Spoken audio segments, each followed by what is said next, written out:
Hello everybody, and you're very welcome to season 6 of the Trophy Tour, which is episode 33 in total, and this is actually the end of September in my career at the Sport Total Super League with Bursaspor, and unfortunately most of the news is pretty dire, to be honest.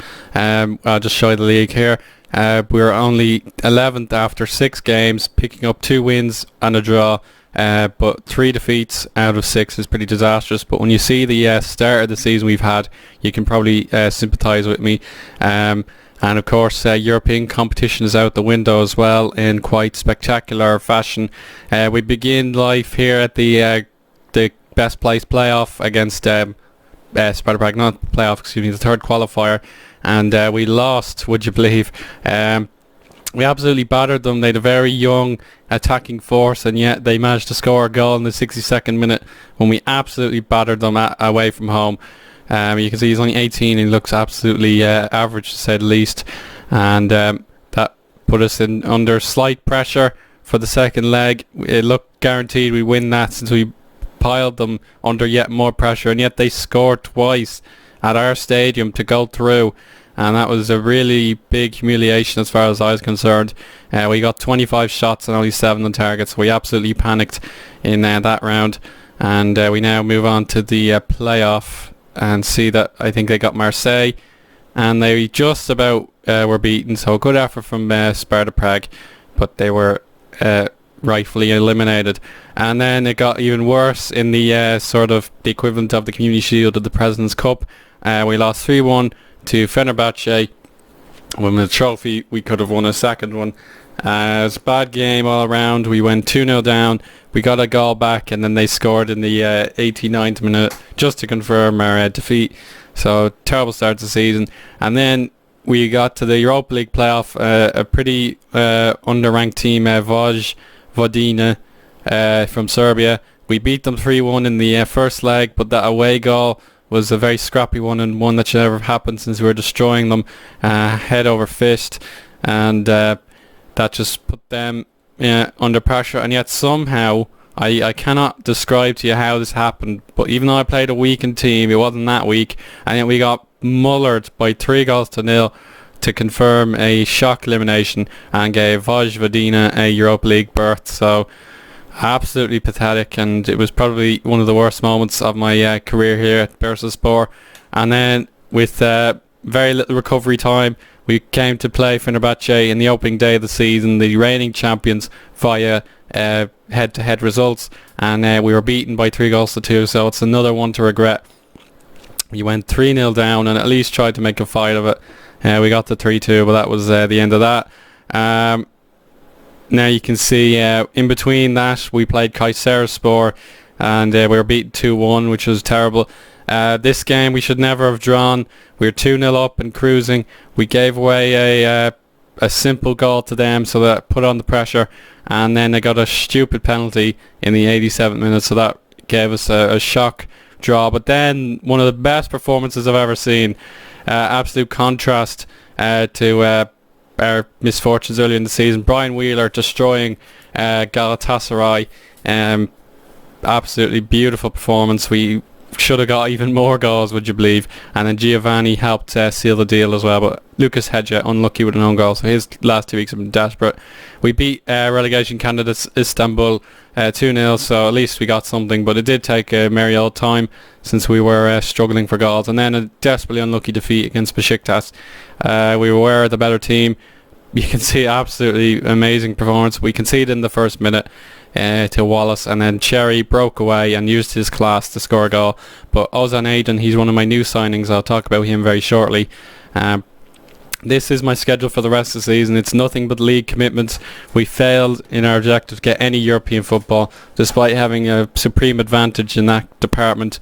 And hopefully the October month will be a bit easier. We can see Mersin RIY are newly promoted. We play Bursaspor. They're not too shabby this season.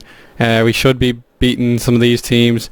Trabzonspor, we have good fortune against them, and then the season resets after we play Glenclair Barigli.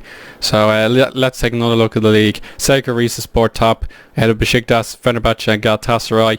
And you can see the table is very muddled up. Sivaspor, who were so good last season, are struggling just like me. Trabzonspor finally got a win after they went 4 draws and 1 defeat for the first 5 games. Kayserispor in and around there. Istanbul, Adana and Konyaspor are in the relegation zone. So we need to start beating teams in and around us, such as Adanaspor, who are our next opponents. But now the most important factor of all is our transfer history. You can see we have some good news, which is extreme riches, despite not getting any European football. But the bad news is who had to leave as a consequence of that in sort of influx of cash. And his name, yes, it is Enes Ünal. He's abandoned ship and gone to Southampton. The Golden Boot winner from last season said enough was enough, I'm going foreign, and I agreed with him.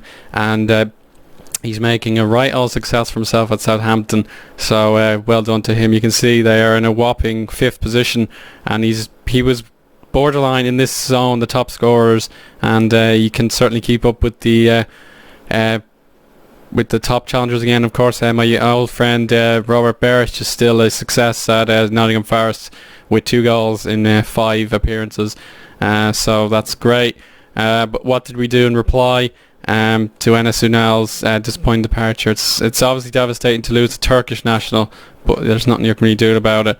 You can see some players have gone. Belushi is now a reserves assistant manager for us, but Batalla is still here. Milan Juric, I should say, I keep getting his name wrong. He is our replacement striker. He's not the best, but I just wanted a different option since he can be a target man and he's got excellent mental and physical attributes. So he's not great on the technical, of course, but he hasn't done too badly.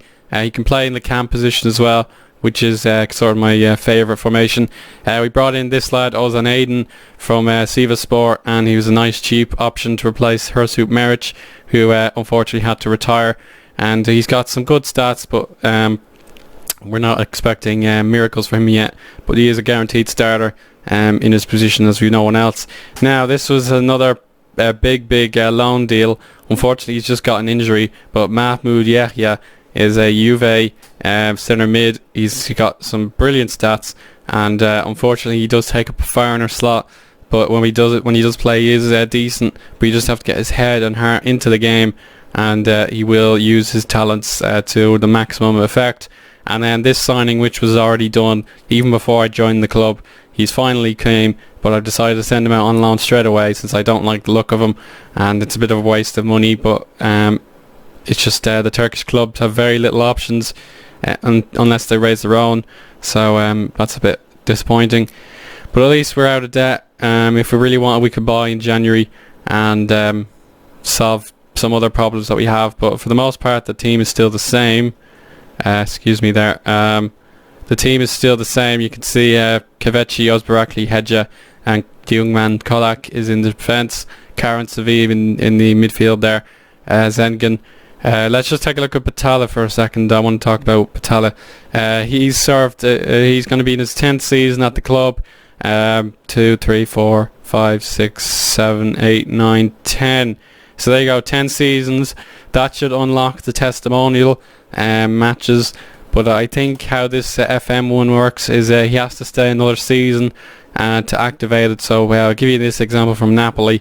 They had a testimonial for Mark Hamšík, their loyal captain, and they had a testimonial for him against a Slovakian team, I suppose. Slovan Bratislava. So basically I want to get Batalla to get a testimonial just for the crack, and I think I have to retain him for another year since Mark Hamšík has been at the club for 11 years and haven't got any notification to confirm or deny whether or not I'll be getting a testimonial. But that should be all well and good. Batalla, he's not going to be playing very often this season, but when he does, he is a quality player, even if his talents are fading away ever so slowly, which is tragic, but he is here to stay. Injuries to talk about. Arif Al-Parmak We've got him just out for a little while. I want to use him as often as possible, just in case we have our foreign slots taken for our strikers. And then Mert Sever, I really want to keep him in the first team to expand his talents. Unfortunately, he's just out for another 2 weeks.